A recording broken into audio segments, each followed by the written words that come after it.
In this episode, we are going to talk 4% rule. We're going to ask questions and answer questions like, is the 4% rule accurate in 2026 and moving into our retirements if we're retiring 10 years from now, 20 years from now?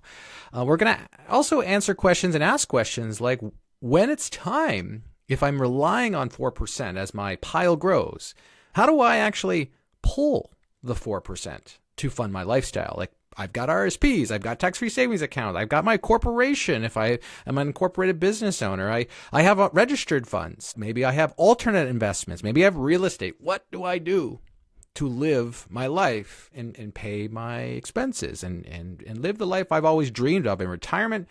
If I'm relying on the 4% rule, we're talking about that here today, so let's get into it.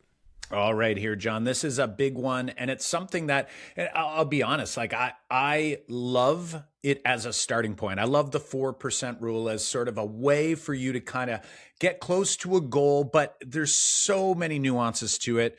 There's so much that makes it, I would argue, something that could be fairly conservative as using for, let's say you're reaching your financial freedom number. But that's, I think, what I love about it, right? Is like, if we can reach this place where, if you save about 25 times your annual income, you are now at a place where that works out to be about 4% of that income or 4% of that pile that you can pull, inflation adjusted, for a 30-year period. So there's some things we got to talk about here, because there's a lot of things for us to consider. If you're a 25-year-old individual, like, the 4% rule may not be a great starting point for you, because you've got a lot longer than 30 years to live. We hope, of course. However, if you're doing a traditional retirement, retiring somewhere around 65, then the 4% rule is kind of a no-brainer place to make sure that you feel like, hey, we're going to be in a good spot. But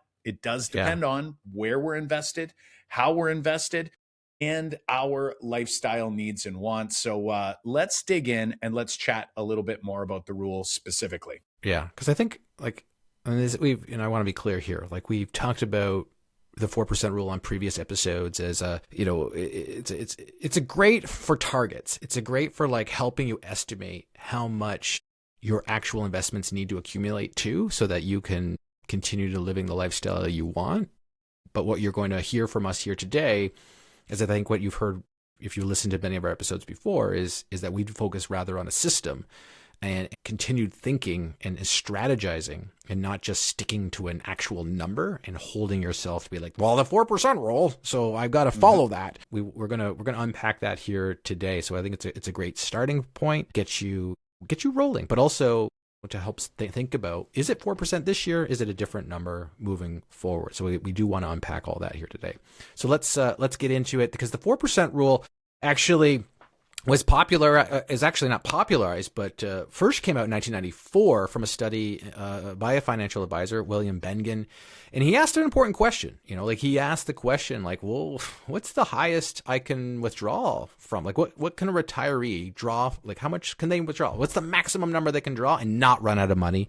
Now, assuming that you retired for 30 years, and also assuming that you had a 50-50 portfolio. And this is where they made some assumptions, and then they stress test. It went through different scenarios. They went through different withdrawal rates. They went through what happens if the market tanks at the beginning of the process. What about in the middle? What about the end? Let's look at the sequence of returns. We had a whole series a few episodes ago, I guess more than a few episodes ago. I think it was a year ago, where we put out a whole series of the math behind retirement. And we went through sequence of returns and what that looked like for your portfolios, and how to mitigate some of that's what they did. They went through that heavily. And this is where the 4% rule comes from. It's basically with a bunch of back testing that you will run out of money if you used 4% withdrawal. No, and here's the thing, Kyle, it doesn't matter where you hit the 4% in your 30s or in your, I think when you were saying earlier, it's if you're in your 20s, your spending may be different than when you're in your 50s. And therefore, using 4% as a guideline when you're in your 20s might not be appropriate, because your spending might be much higher in your 20s. And that's what you want to live on versus your 20s. But 4% is a great guideline because it's basically saying you're not going to run out of money because of inflation and because of the way the markets are going to move. And that was where this 4% come from. If you actually, they did studies on like 3%. Like if you pulled 3%, you have like a 99% chance of never running out of money ever.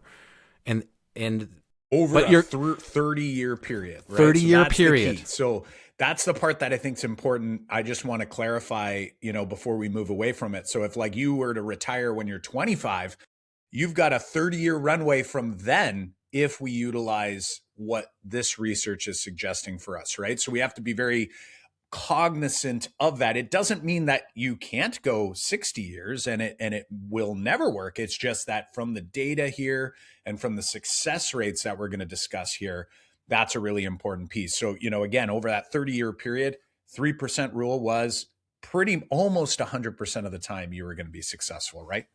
Yeah. Yeah. And so then when you moved it to 4%, there was like a 90% success rate, which was where they were settling on. It's like looking at all the data. It's like 4% is a pretty good number that you can rely on for 30 years to make sure your portfolio. And they said most times is that you have an abundance at the end of that time period as well. Mm-hmm. It's like you're leaving a strong foundation for the next, your heirs after that. It's because the 4% rule will make sure you get there.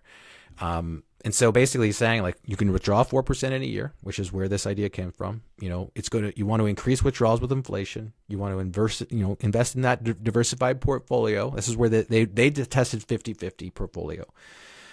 So that's where the 4% rule came from. And then many other financial advisors, many other financial authors, financial consultants popularized the 4%, which is why we hear about it today.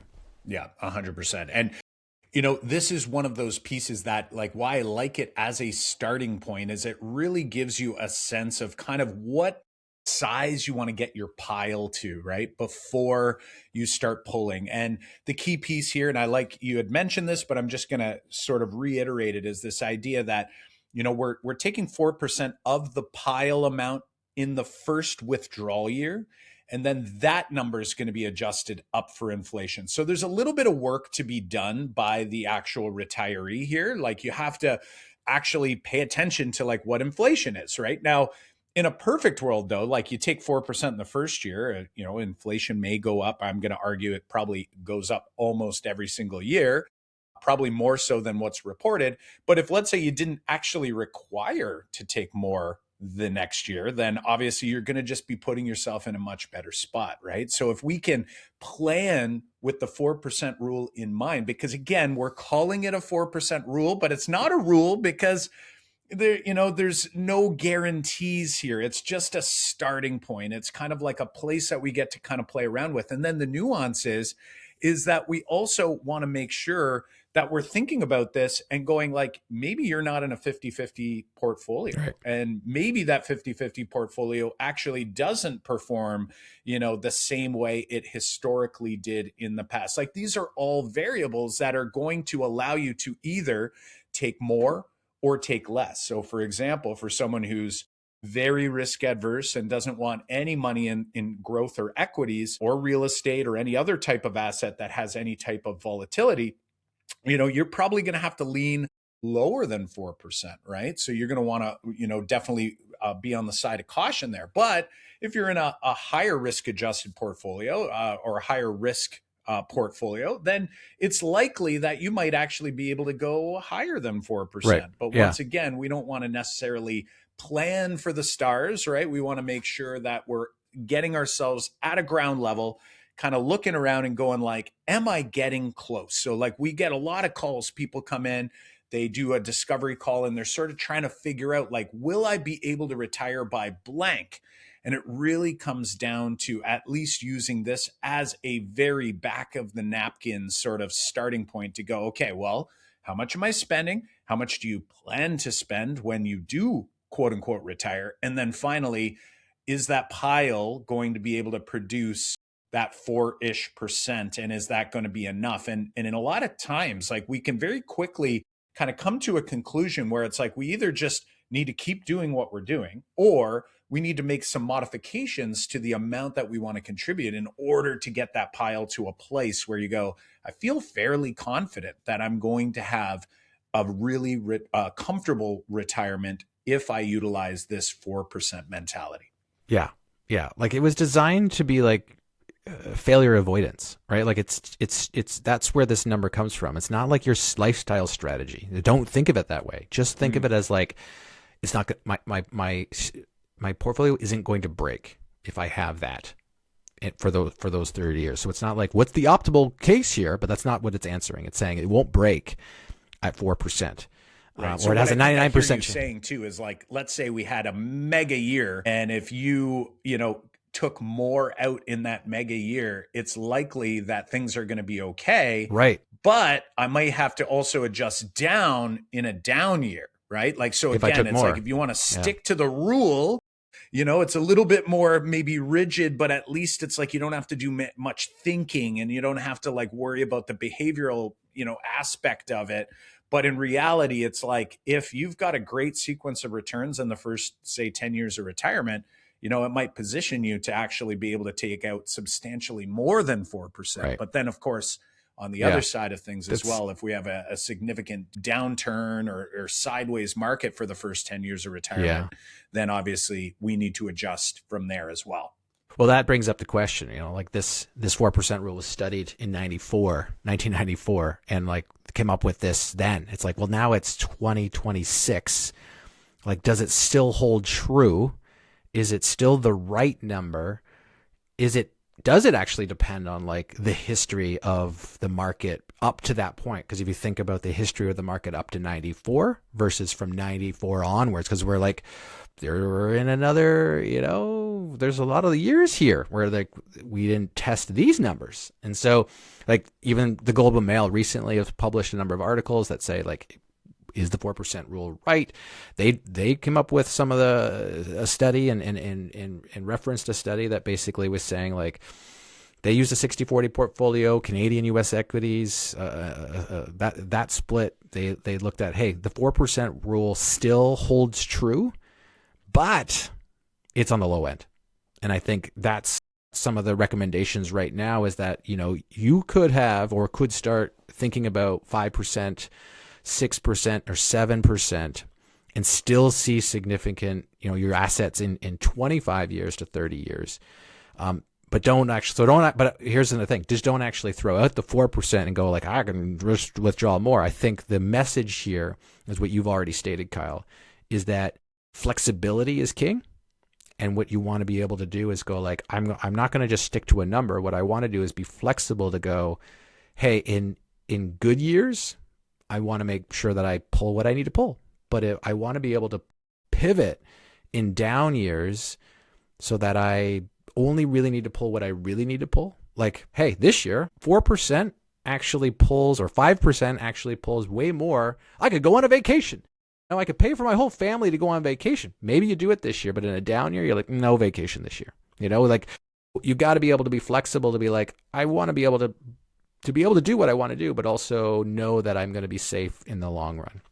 Well, and something that's really interesting as well to consider is that I find for many people, it's like if you can get yourself to a place where you're able to pull, say, 4% a year, maybe it's 5% a year, maybe it's 6% a year, but here's the caveat. And your portfolio actually is continuing to grow when you do those things. That positions you in order to like feel really strong and really confident in your retirement, right? Like meaning, I know what I don't want to do. I don't want to do what you just described. Like I don't want my vacation, my ability to go do what, many retirees love doing, which is like, hey, there's a great opportunity. There's maybe a deal on an amazing trip, to go and do the safari in Africa or whatever it is. And I look and I go, shoot, not this year because, the portfolio is not doing so hot. Like ideally, if we use this as a rule, typically what I think people want to do is get to a place where that you're well above, like your 4% of your portfolio is like well above what you actually anticipate requiring for lifestyle, like that to me is going to be, and I've never had a call. I've said it on the podcast before. We have hundreds of discovery calls, and as we do these discovery calls, like never once have I had someone say, I really want to get this right so that I have just the right amount of income for retirement. No padding. And then when I pass away, it's like I have nothing left in the account. Like never once have we heard that. Now, some people don't need to leave a legacy or they don't want to necessarily leave a legacy, but most people do want to actually have what they need, but then also not see their net worth like dwindling significantly. So this is something that you have to be cautious of if we're going to use the 4% rule as sort of like the low hanging fruit of like the goal. You have to recognize, though, that there is a possibility that by doing that and hitting that goal and then following the typical standard 4% rule, that over time, your net worth will slowly be falling over time, right? So this is something that doesn't come up in the research. It does, nobody talks about it behaviorally, but I know for me that doesn't work. I know that I won't want to go on the vacation, even if the market does well. But if the vacation's going to cost me enough where I'm actually visibly seeing my net worth slowly decline every year, I know it's not going to put me in a great mental state. And I'm sure for many of you, maybe you've never thought about this before, but if you actually like zoom out a little bit and think about it and you go, every day as we're older, like we're getting closer to our last day, like that's kind of sad and depressing. But then if you're also looking at your pile and your pile is slowly dwindling on you as well, it's like, you're kind of looking around going like, oh my gosh, like this is the true definition of over the hill, right? It's like my health is going down, my assets are going down, potentially my income's going down in a down year, right? So when we're talking about the 4% rule, typically what I feel like those listening to this podcast want to be doing is like, that's like your bare minimum. Yeah. But then you also want to be building your assets to a point where like, hey, when I'm pulling from these assets, that I'm actually not seeing a significant change in my overall net worth over time. And that's a really important aspect. And it's hard for people to grapple with. And it's sometimes difficult to plan for. But if we can get to a place where it's like, hey, the actual amount I'm going to pull every year is actually going to be at less than 4% a year of that pile. Like I know psychologically, you're going to feel a whole lot better when you hit that point in the road. Yeah. Yeah. So for you personally, this is not maybe for everyone else. It's like, you're like, I don't want to see my net worth decrease ever. So now what do I do? If I'm like 4%, like what do I, in a down year, where am I pulling this money from? Yeah, well, and here's the nuance is like a guy like me, and I'm a different guy, okay? Like, let's be honest here. I'm very different than you, John, in terms of how I anticipate this. But I am at a place where I go, okay, I have enough assets now where I go, my spending, the 4% rule would work for if I was to like stop earning income today. But I'm not done doing that, and I don't want to stop, because to me, there's still a chance, that over time I'll see that pile slowly dwindle. So for me, it's like little milestones. Like to me, that's the first milestone. I'm definitely not a FIRE person. Like I'm not one of these people that are out there and they're, 30 years old and they're like, they want to stop working as soon as possible. I'm not that guy. That does not intrigue me at all, but I do want to knock off these little notches off my list, these little to-dos. And one to-do was, hey, at 4%, like, do I have enough to like survive if I was to just live off assets? Check. Perfect. The next one is like, how do I get to a place where it's like, I'm able to actually live my lifestyle and continue to see my assets growing? Like that's the category I put myself in.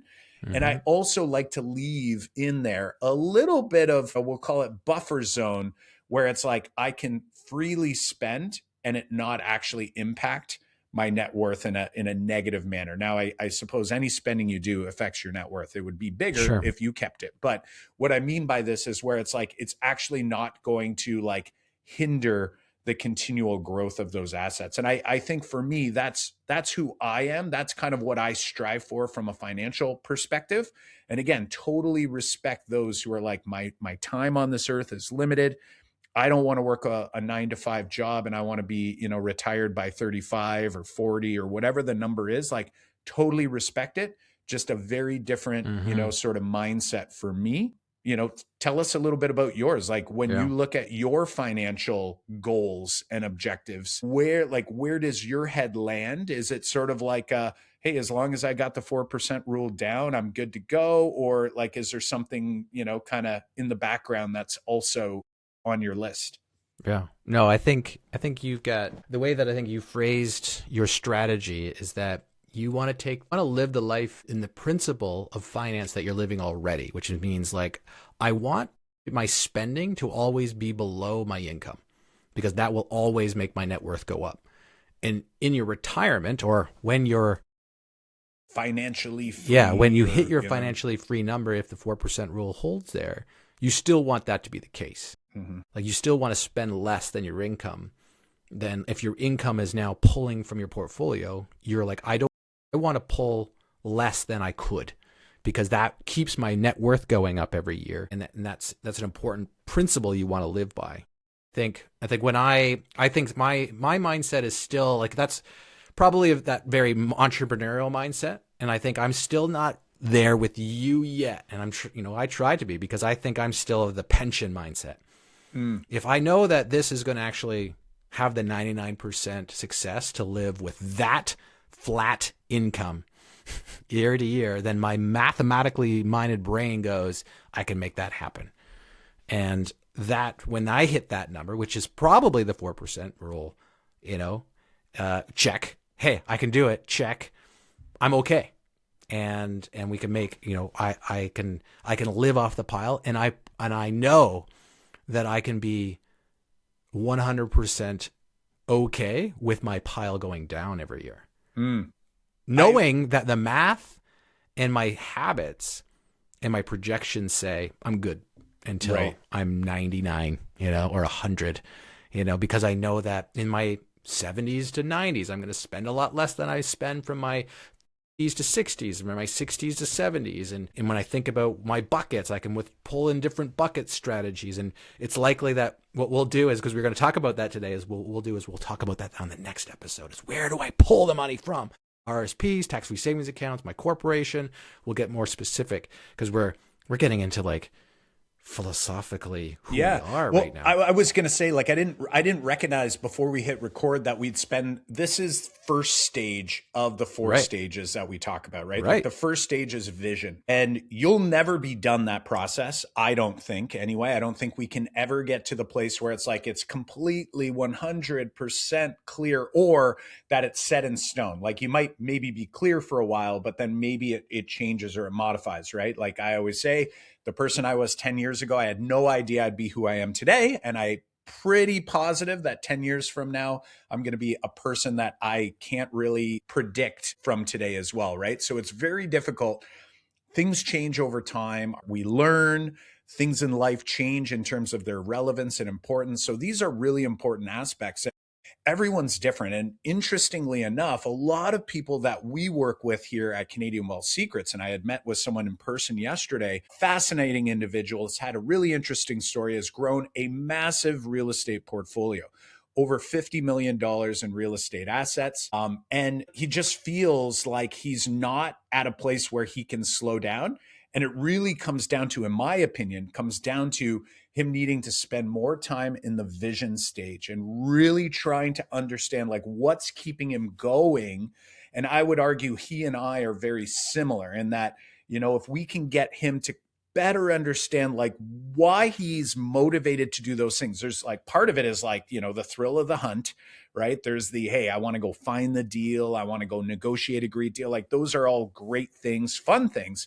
But then with that comes all the work, especially in real estate, right? Like we've got financing issues, we've got cash flow shortfalls, we've got CapEx, we've got all these things, rents. And in reality, I think if he gets more clear in terms of what he needs to sort of scratch that itch for himself, he can then consider slowing down if he chooses or carrying on, but like not feeling as though he's just constantly grinding. Cause that was the word that he had used with me yesterday. It's like, he feels like he's constantly grinding to find the next deal. And in a lot of ways, I think when we get like that, it's like, we're just not sure if we're quote unquote there yet. Well, we'll never get there if we don't know where that place is, right? It's like it doesn't matter what direction you go in, you're never going to find what you're looking for because you haven't spent enough time recognizing what it is that you're doing and what your specific goals are. So it doesn't matter if you're the fire mindset person, I just want to hang up the job as soon as possible. Fantastic. Or if you're someone like myself or like this individual who I had met with yesterday, where, we keep on, kind of on the pursuit of the next thing. As long as you get clear on like, are we on the right path towards that end goal? That's going to help you at least feel comfortable and confident with the work that you're doing and the investments you're making so that you can feel safe and secure given the plan that you've set out. And again, that all comes down to stage one, which is all around vision planning.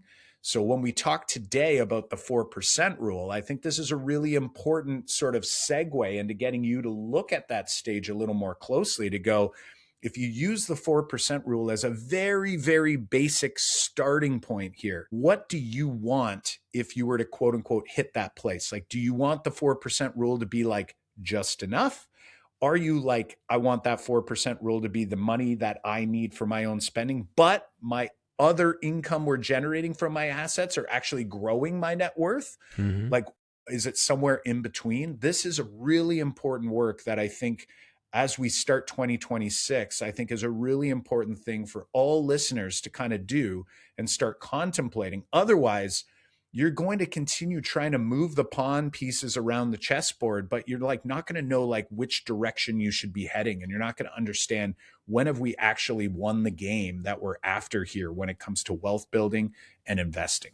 Yeah, well said, well said. So I think we're so glad you listened in today because I think what we talked about was the idea of the 4% rule, where it came from. Is it useful? How is it useful? Is it going to be okay for us personally? And that's where we got into our vision planning work of a healthy wealth planning system. And then what we'll do in our next episode, so come back. What we'll do is we'll talk about how do I start withdrawing from my policy? What are the strategies I could be using if I have taxable accounts, if I have registered accounts? Like how do I use these accounts strategically when it's time to start using that 4% or the whatever the number is that I'm going to be aiming for. So thanks for that. And thanks for listening in today. And we'll see you in the next episode.